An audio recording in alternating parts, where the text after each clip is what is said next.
Hi friends, we're back with another edition of Art Cooking, and our primary source for today is going to be Monet's Table. Because yes, we're exploring the life, art, and eating habits of none other than French artist Claude Monet, the subject of not just one but numerous cookbooks. This isn't even all of them. But this book was for me the most faithful to the recipes and eating adventures the artist recorded in his journals. And look, it even shows off the special occasion china he had made to order in Limoges, which communicates a key piece of information about our subject. He took the details and decisions of domestic life extremely seriously. You've likely heard of the glorious gardens at his home in Giverny, which he rendered in all their glory. But today we're going to investigate what actually happened there, in the kitchen where his meals were prepared by his favorite cook Marguerite, and in his garden tended by his trusted gardener Florimond, and also in the sunny yellow dining room where he'd entertain fancy guests for elaborate lunches. Food and fine living were a focus in Monet's life and also an integral part of his approach to art, part of the tableau of modern existence he carefully constructed around him, and that he also very much liked to paint. We're going to cook our way through a typical day in Monet's life at Giverny. But first, let's bring in some fresh-cut flowers, because Monet liked to have them in every room in his house. Flowers, he said. I must have flowers always.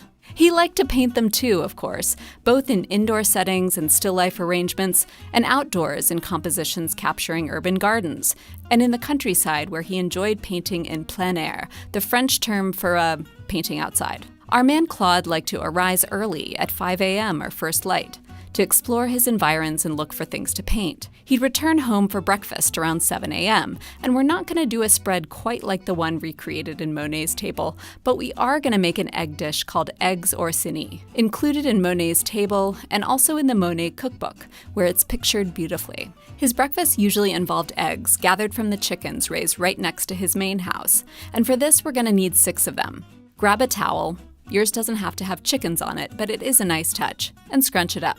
Then break the eggs and separate the yolks from the whites, and store your yolks in a half shell and cradle them upright in the towel.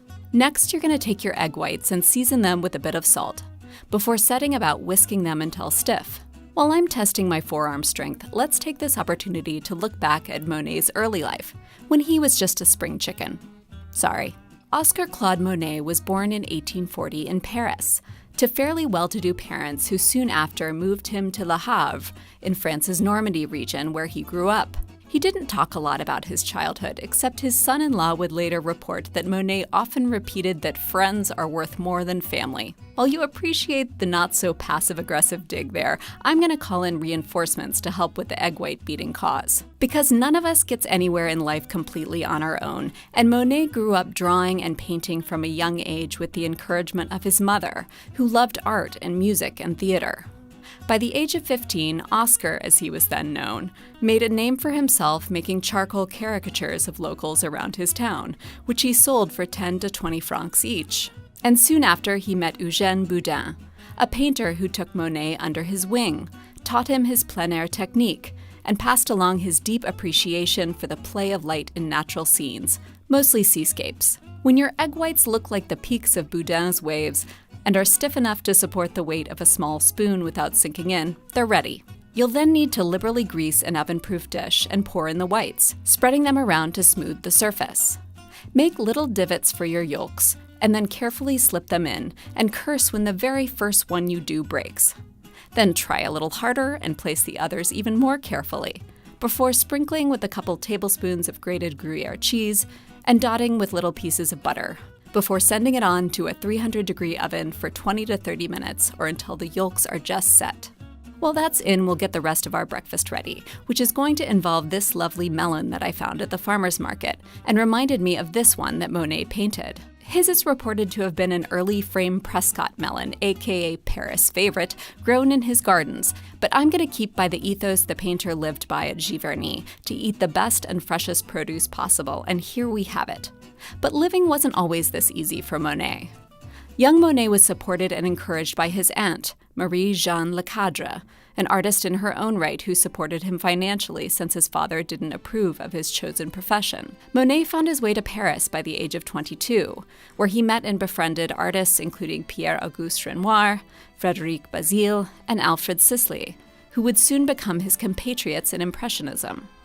Monet did okay in his early years, but when his most ambitious painting to date was rejected for display in the Royal Academy's annual salon, he carved off with other artists like Edgar Degas and Edouard Manet and Camille Pissarro to hold their own independent exhibition in 1874.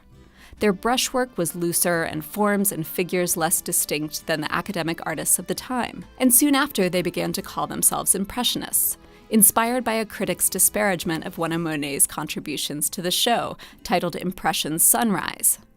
Later on, Monet explained the approach like this: when you go out to paint, try to forget what objects you have before you, a tree, a house, a field, or whatever.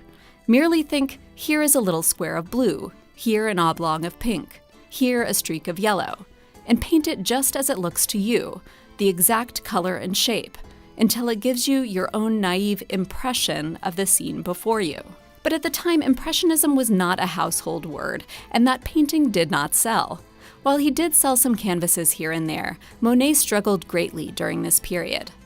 He was dogged by creditors, and more than once borrowed money from his friend Manet, who captured the artist afloat in the Seine at work in his boat studio, where he was well able to capture the play of light on the water and views along the riverbank. Now let's check on our eggs, and oh no! We have not watched this carefully enough, and our eggs are now way past just set.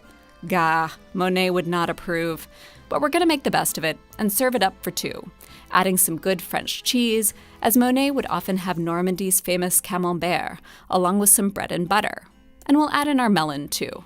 Many mornings, Monet's oldest stepdaughter, Blanche, also an artist, would join him for breakfast, and then follow him out the door again by 9 a.m. to assist with his setup wherever he was painting that day. This comfortable life full of elaborate meals only became possible for Monet in his 40s, when his work finally began to sell to American collectors. It was only in 1883 that Claude was in a position to afford to decamp to Giverny and eventually buy the house and walled garden where he would live for the remainder of his life. It was private, had good light, and a garden that he would meticulously cultivate and shape over the course of decades. He planted chrysanthemums and poppies and sunflowers and nasturtiums, carefully constructing not just a garden, but an environment made specifically to be painted. He diverted the course of a nearby stream to anger his neighbors and create a pond, which he filled with, you guessed it, water lilies. He later added a bridge and hanging wisteria, elements in his compositions whose style had become increasingly abstract as the years passed. While Monet's off painting for the morning, we're going to get a jump on lunch, and to do that we're going to start with apples, another famous foodstuff of Normandy. His main home at Giverny, now referred to as the Pink House, was then called La Maison du Pressoir, because it was originally a farmhouse with a cider press. And that's right, with apples you make cider, which can be fermented like this one to become alcoholic. We should probably have a taste while the boss is away, and to drown our overcooked egg sorrows. Monet often enjoyed cider at the table or served at picnics, and this one is not good, or has a musky taste I'm just not sophisticated enough to appreciate. Let's try another. Monet was very choosy, seeking out recipes from restaurants he enjoyed, carefully planning and selecting menus for Marguerite to prepare, and finding the best seeds for his garden. Ah, that's better. Nice and dry and the perfect fuel for making something of these apples, which is going to be a tart tatin.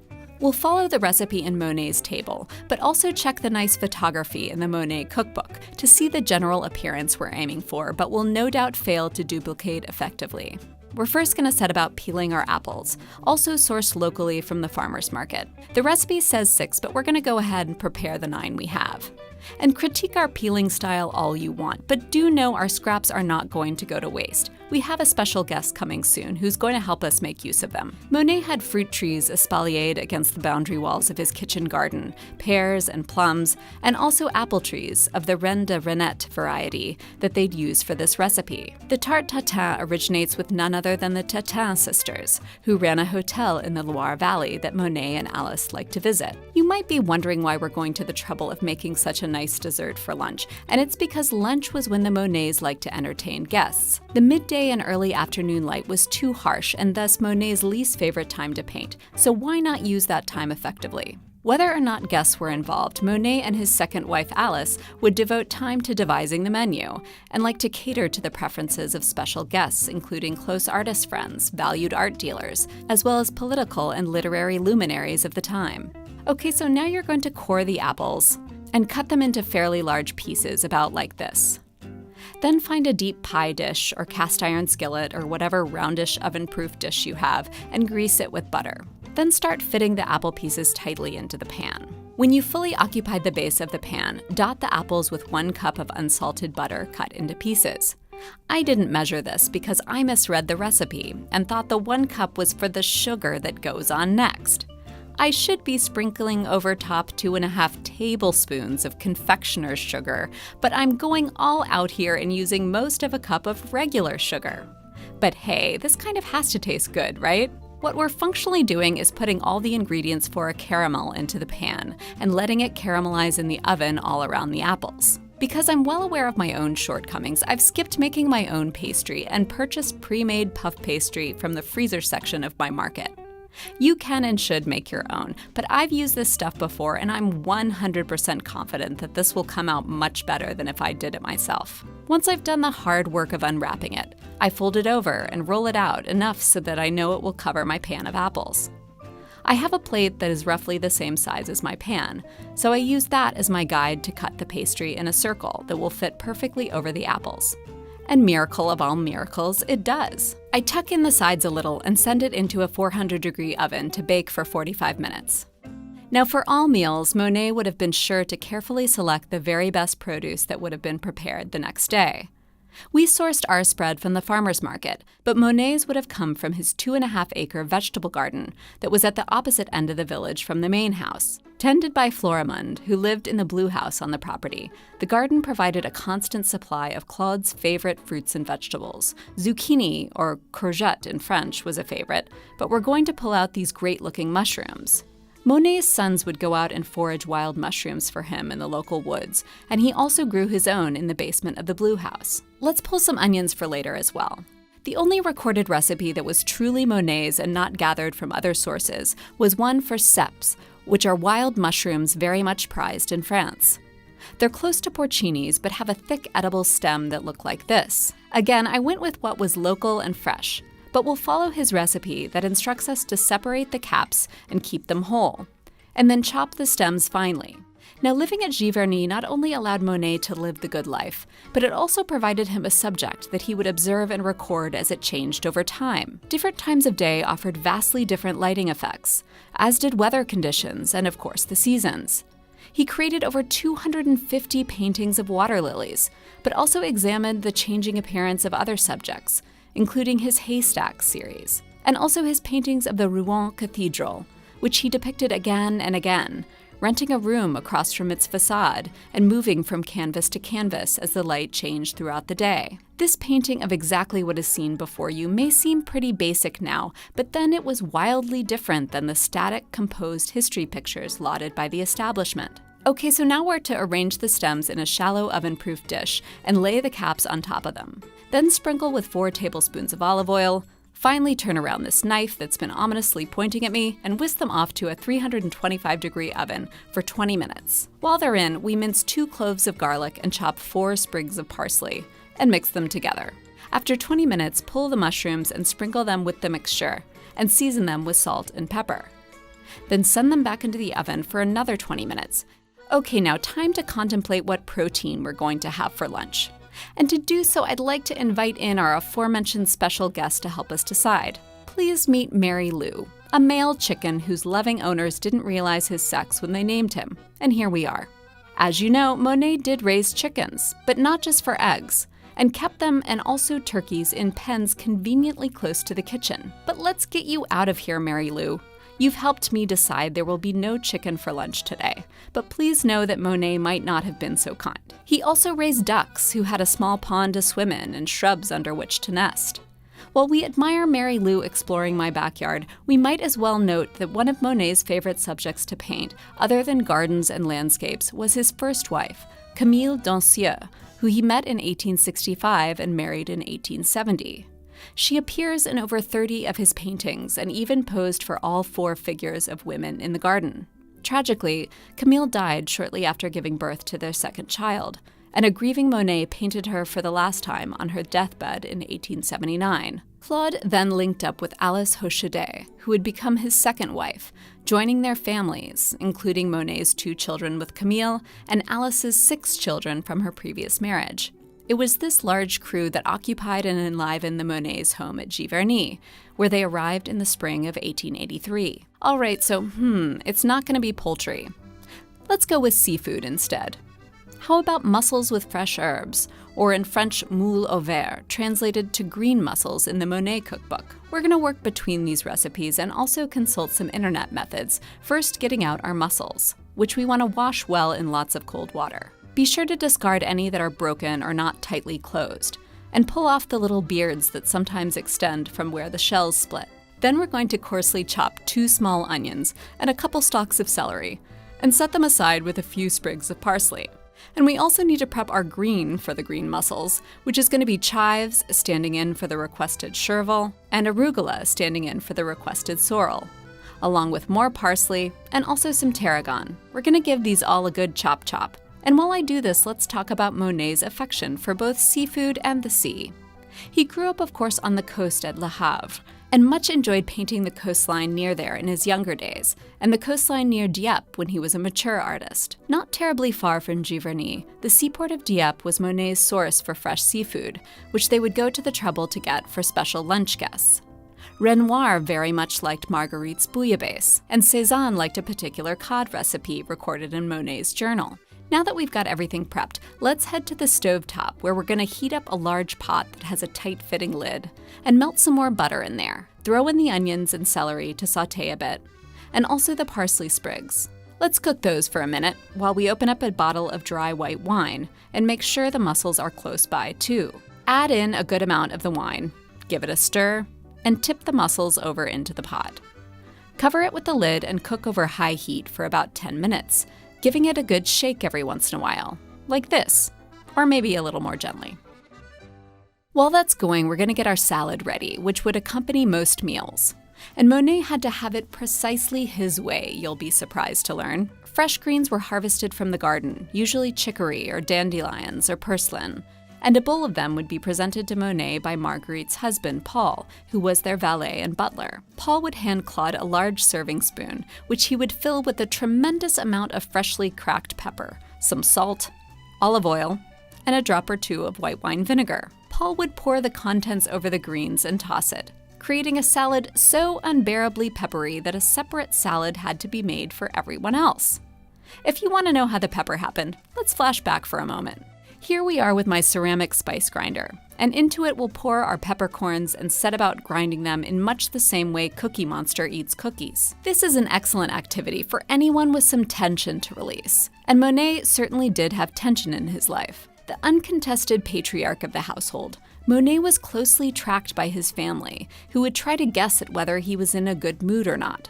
If everything wasn't just right, he could burst into a rage about anything, especially when the schedule was not kept, and especially if he felt his work was not going well. Monet destroyed as many as 500 of his own paintings during his life, once taking a knife to more than 15 water lily canvases before a show in 1908. He experienced bouts of depression throughout his life, and was his own harshest critic, continually seeking perfection. This is all to say that lunch had to be served promptly at 11:30. So let's get to it.